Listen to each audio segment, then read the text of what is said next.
He walked in wearing torn jeans and a dusty cap. No one knew the man ordering a simple burger was actually a billionaire. But when the black waiter slipped a folded note into his hand, the entire diner went silent. What the note said ... changed everything. The lunchtime rush at Eddie's diner was in full swing when a quiet man walked in. His clothes plain, his sneakers worn. No one recognized him, not the waitresses, not the customers, not even the manager who barely looked up from the register. He sat at the far corner booth and ordered nothing fancy, just a burger, fries, and coffee. The man's name was Victor Lane, but no one knew that he was the billionaire owner of several of the country's top tech companies. Today, he wasn't here for attention. He was here to see how people treated someone who looked like they had nothing.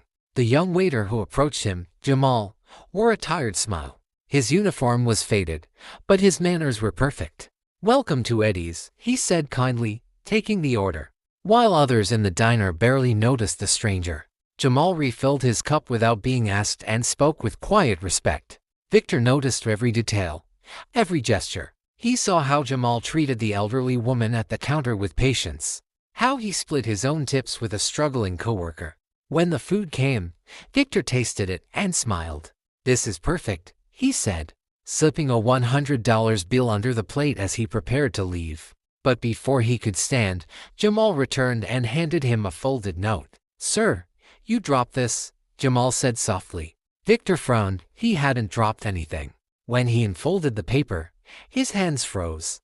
The note read, "Sir, I don't know who you are, but I hope life's treating you better than it treats most of us. If you ever make it big, promise me one thing: don't forget people like me." Victor's throat tightened. No one had ever spoken to him that way, not his board members, not his friends, not even his family. He looked up, but Jamal was already back at work, wiping tables and helping customers.